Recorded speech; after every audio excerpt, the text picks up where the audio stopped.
なぜ森保監督はあの大歓声の中で白いボードを使ったのか。イブラヒモビッチが驚いたのはただの奇策ではありません。声が届かないなら見せればいい。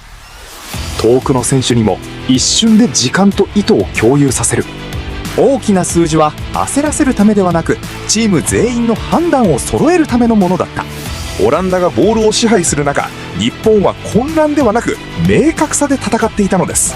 Discussed it at half-time about what both teams could do different in the second half to really open it up. A Netherlands side ever so well, a lot more direct in the second half, picking up those second balls, quicker on the ball, like Marcelo said, getting a cross into the box. And his favourite man, Virgil van Dijk, would open up with a goal, simple header, very high quality header from one of the world's best defenders. And then from that, you'd have to think that the game had to open up after that. Japan had to be a bit more adventurous, had to press to try and get themselves back into the game. But like you said, great game of football by both nations. Look at the smiles we both got. What did you like about how Japan responded twice? They trailed twice in the game. They got a goal from a set piece where I thought was a surprise. It looked like because of the height that the Netherlands had in the team, there's be no way that Japan was going to get something from a set piece, but they did. Yeah, let me start off with Netherlands started off fantastic. They started pushed out, they attacked, they were aggressive, everything you want. They get the lead, and then you got to give it credit. I mean, and it's weird to me, and I don't get it. When you score a goal in the World Cup, the first thing you do is you change your tactics a little bit, and they dropped off. They let Japan come a little bit more. They get scored on. They score again. So listen, defensively, not great, especially when Van Dijk gets beat in the air off a corner kick. There's not one player on the Japanese side who is anywhere near his height. So I think lack of concentration at times from the Dutch. So at the end of the day, listen, great result for Japan. I think it's a great result for Holland too, but it just not. And maybe in order to keep progressing, you've got to play and build and move your lane. So I'll say both of these didn't have a great game. It was a good game, but they both didn't play great. But they got the result they needed to move on to the next game.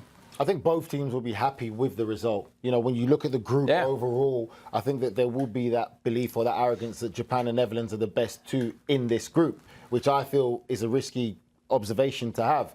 So overall, how this game played out, you could say a draw would be fair enough result. They'll feel confident they can get results against the other two teams in this group.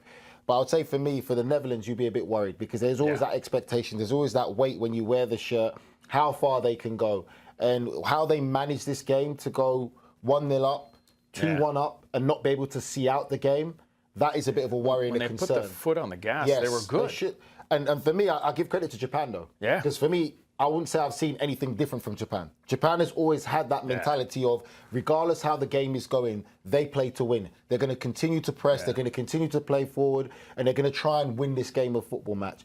That is something that's become the identity and the mentality of the Japanese national side. So for me, nothing new that I learned from there. But like you said, Marcelo, the negativity from the Netherlands' point of view is you go 1-0 up and you do sit back. You do become hesitant a bit, which for me isn't the right mentality and the mindset. From going 1-0 up, you need to get that second. You need to build on that confidence and that momentum and try and get another goal. But quality to Japan for coming back into it. And this was a really good game in terms of the quality of goal as well. We saw that opener, the header from Van Dijk is from a very difficult angle, comes in off the post. The opening strike for the first Japan goal from Keito Nakamura, who I thought had a very good game coming off that left side. It's kind of those moments where it seems like it's gone. He finds it in the bottom corner, well placed to get Japan the goal. Then Somerville also with a kiss off the inside of the post, and then that header at the end. Which was the best of the lot for you guys? I'm going to go with the defender just because it's off a header, and I love the view. He ducks down and he's watching it go in. It's always tough. You don't get that many opportunities as center back. So when you get up there, I mean, don't get me wrong, Somerville's fantastic, but when you're a center back and you get up there, you want to be able to help your team, not just always defend. So the fact that he was able to help his team out, give him that initial lead, and help me with my bet, I think it was fantastic. I'm going to go with Somerville's finish. I think it was an absolute brilliant finish. And the reason I'll go with him is he's had a great season for West Ham. And now you're talking about international level now, doing it in the World Cup. That, for me, was just a world-class finish. He comes inside, off his left foot, bends into that far corner. And what it goes to show as well, his celebration with the Dutch legend in Van Nistelrooy just lets you know. You're talking about one great legends we've seen and talked about. He goes and celebrates. top class, passing it on to the next generation, helping this young generation understand about the finishing qualities, the attributes you need. And it's great to see that finish there, doing it at the highest level, not just domestically for his club, West Ham United. Yeah, and for the Netherlands, I guess one of the things you sort of try and look at is this is sort of a very high-quality matchup between two teams that we expect to make a reasonable run at this tournament. As you mentioned, they would probably think that they can do okay against the other two teams in the group, Sweden and Tunisia. What did you see in terms of, this is about, let's say, a preview of what it will look like for them in the last 16 or even a quarterfinal for the Netherlands or for Japan. What did you see from them in terms of the level that they can hit? Is it good enough in your mind to make a deeper run in the tournament? For both teams, really. I think for me, Japan, yes. I still believe that Japan have that ability and the mindset, the attitude, how they run, the energy that they show. I think the only thing I would say about Japan for me is I do want them to be a bit more brave. I do want them to have that bit more confidence and belief in themselves from the start, that they can go in there. I think sometimes they kind of play within themselves and wait to maybe go a goal down to start really showing what they're capable of. They have it, the technical ability, the organisation off the ball, the willingness to run, the interchange of play, but it needs to be a bit more arrogant, I believe, from the Japanese perspective. From the Netherlands perspective, again, I think it's the fact of taking the lead in this game and not being able to see out games. That's what they need to do, not conceding poor goals. We talk about the back four, how when you look at the names on paper, could be one of the best back fours in this World Cup. But again, in the goals that they conceded today, that is not good enough. It needs to be better for me defensively. Yeah, for me, when I look at this, I'm like, okay, this is what they've done the last 6 games and they haven't lost. Japan. So why am I going to change? I think they're more comfortable almost playing from behind because they kept on coming back, but you can't do that against, let's just be honest, a Spain or Brazil. So everything I like about them is the fact that they're disciplined, their mentality. If things go wrong, they don't panic. I think when you see a lot of teams go down with nothing, they panic, they get disorganized. That didn't happen in Japan today. Japan was very organized. They were very, very well in sync. They knew what they were doing. They just stuck to the game plan. On the other side, Netherlands, too slow. You know, I mean, the second half was better, but if you're going to play a first half like that against a good team, a Belgium or a Germany, it's going to make it much tougher to get back in. So if they come out the way they did the second half, and get 80 minutes out of that group or 70 minutes out of that group, then they have a chance.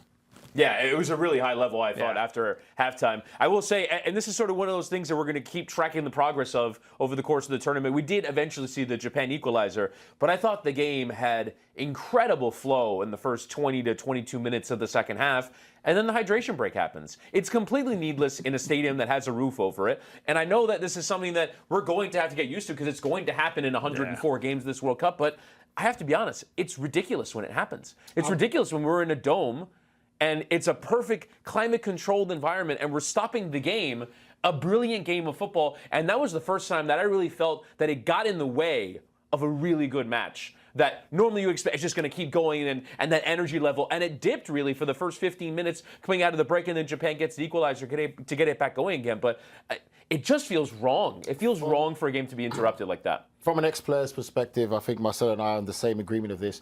When you talk about players being on the pitch, and we talk about football, we always talk about football intelligence and feeling the game, momentums.